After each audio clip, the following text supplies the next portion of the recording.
Hi, I'm Shola Kaye, a public speaking coach, a professional singer and professional speaker based in London. And my business is called Speak Up Like a Diva. And then when I work with the fellas, I call it Speak Up and Shine, because not all men want to be divas. And not all women want to be divas either, actually. But diva is actually an acronym. So D stands for being a dynamic speaker. I stands for being an inspiring speaker telling stories. V stands for being a valuable speaker, and A stands for being an authentic speaker who speaks from her or his heart. And what I want to talk about today is how to overcome your fear of public speaking. And public speaking fear is huge. There are so many different reasons why people can be afraid of getting up and speaking in front of a group. But one of the ways that people are often sort of get themselves tied up in a knot is because they have what I call performing monkey syndrome. And when they visualize themselves speaking in front of that group, they see the group sitting there, stony faced, arms folded, judgmental. What's she doing? Oh, I don't like this, don't like that. While the speaker has literally got the weight of the audience expectations on their shoulders, and they're sort of jumping around and dancing and trying to please everybody, and feeling this weight of expectation and having to perform and having to live up to the audience's sort of dreams and desires of them. And in actual fact, public speaking really shouldn't have to be like that. Of course, as a speaker, you're going to be counted upon to be a diva, right? As I just talked about, to be lively and dynamic, to be inspiring, to tell stories, to be a person who is relaying valuable information, to be somebody who is real. So, of course, those boxes should be ticked. But in terms of everything resting on the speaker's shoulders, why should that be? I think that a good speech or good presentation should be an interactive one. It should be a conversation more than just a one-way flow of information. I'm being distracted because I've got a really itchy nose. I just have to scratch my nose. Oh, that's better. Right. Okay, I can carry on now. So yeah, when you're speaking to your audience, instead of feeling like you've got this weight upon you, think of ways that you can bring them with you and make it an interactive experience. Ways you can make it a conversation. So instead of you having to perform and having performance anxiety, your job is more one of being a facilitator of the audience's learning, a facilitator of them moving forward and being transformed. You're facilitating things happening to them, and if you're facilitating, that means they have to play a role as well. So what do I mean by that? Well, there are 3 easy ways that you can get the audience to form more of a conversational partnership with you rather than you being that monkey there dancing on the stage, right? And so one of the ways is by, when you're being interactive, you could ask them questions, right? And get them to put their hands up. Because that way, as you're going along, you're understanding about them more and more, and so you can tailor your information to them. Of course, you should have done your research at the beginning before the talk, so you should have a good idea of who's in the audience. But nevertheless, when you're there, make it interactive. Make them know that you care about them because you're asking them questions. You're wanting to find out about them. Okay? For example, you might say, if me as a public speaking coach, right? How many of you have done public speaking before? Okay, if I'm expecting to give them some very basic information on public speaking, and then 100% of them put their hands up saying yes, they've done plenty of speaking before. Hold on a sec, right? I might need to do a quick bit of tailoring of my talk and what I'm planning to share with them, so that I can match the experience and expertise that the audience already has. And I'm going to diverge it a little bit and just give you a quick example of what can go wrong or what not to do. A few months ago, I went to a business networking meeting, and they had a very senior diplomat there who was speaking to the group of us around the boardroom table. And this person had been in very senior diplomatic roles all around the world. And she launched into her talk without asking a single question of us, the audience, without wanting to find out why did we come to that talk, what's our own experience, were we actually interested in the diplomatic service, or were we more interested in her experience as a woman dealing in a very male oriented profession or area, okay? She didn't ask any of those questions. And as a result, at the beginning of the talk, all of us were sitting there with our eyes, lit up, waiting to hear some real pearls of wisdom.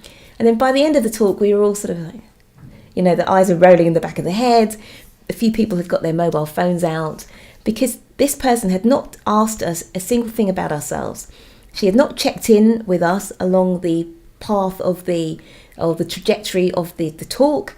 So by the time the talk was over, she was sort of somewhere over here. I'm back to front in the camera. But anyway, she was in one place and we were in another. And most people just looked bored, right? They looked bored, they weren't engaged. And that was certainly not a conversation. It was very much a monologue. And the speaker didn't really take our interests into account at all. Now, going back to my point number 2, so the first point was that you could ask people questions and have them put their hands up. The second way that you can make this talk an interactive one, so you don't have to be that performing monkey, is by having group activities. So you might ask people to reflect on the points that you're making in pairs or in groups of 3 or 4. And those are always great because transformation happens when people start to reflect upon their own lives and start to apply the information you're giving them to their own situations. So in those moments where perhaps you're thinking, well, I'm not really doing much, I'm just standing here while they're interacting with each other. In those moments where you're feeling like you're, not really doing your job as a speaker, those are often the most important moments in the presentation, because those are the moments where the audience get to really have your information seep into their own lives, into their bodies, into their situations, and then they start to change or they start to think about new possibilities. So never be afraid of having those sorts of interactive group exercises in a presentation. Obviously, the size of the audience will determine the way that you manage that, and that's a conversation for a different day. But whether your audience is, huge or whether it's tiny, you can have some group activities going on. And then another way that you can make your presentation more interactive is by having what we call takeaways. And so at the very end of your presentation or near the end, you want to say to the audience, okay, well, what did you get from this? What did you get from this presentation? And then have a way to have them, whether they put their hand up and yell out to you, or whether you have a mic runner because it's a very big audience, or whether it's a big enough audience that you have some sort of text interaction going on. But you want to find out from that audience towards the end of the talk, what did they get? What did they understand? What was beneficial to them? And you do that not only so that they can learn from each other, but also you're learning too. You may have given them 5 points and then they only share 1 back with you and say, well, this was memorable. And then the other 4 they've forgotten. So of course, then that should ring some alarm bells for you and make you think, oh, hold on, perhaps I should change those 4, or perhaps I should state them in a different way. So takeaways are brilliant for you. They're also brilliant for the audience because they hear in their own words what the message was that you were delivering to them. And sometimes the words that they use when they sort of paraphrase back your message, those words can be more powerful to them, or they maybe sort of strike a bit more of a chord with them than the words that you used. So that final way, doing takeaways, is really, really powerful and really useful for both you and for your audience. So to summarize, do not worry about being that performing monkey. You are a facilitator.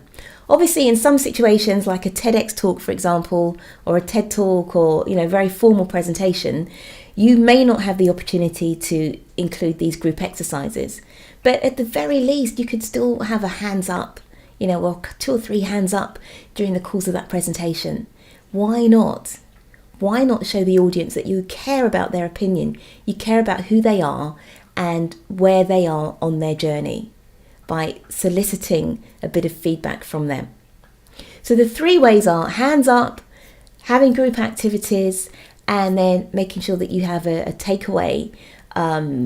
You're asking for takeaways at the end of that presentation, and that way you'll involve the audience as you go along. It will become a conversation rather than a performance from you, and then that will help to reduce and to allay some of your fears of public speaking. Because most of the time when we're worried about public speaking, it's because in some way, shape or form, we're afraid of being judged. But if you're conversing with somebody or with a group, rather than everything being one way, then they have to take some responsibility as well. And so then the onus being on you and you being afraid of being judged starts to diminish and get less and less. So I hope that helps. And please do go ahead, download one of my freebies, go to my fab-freebies page on my website, or check out my group coaching program, or indeed you could get in touch if you're interested in having a 10-minute call with me to see if it's the right fit for us to work together.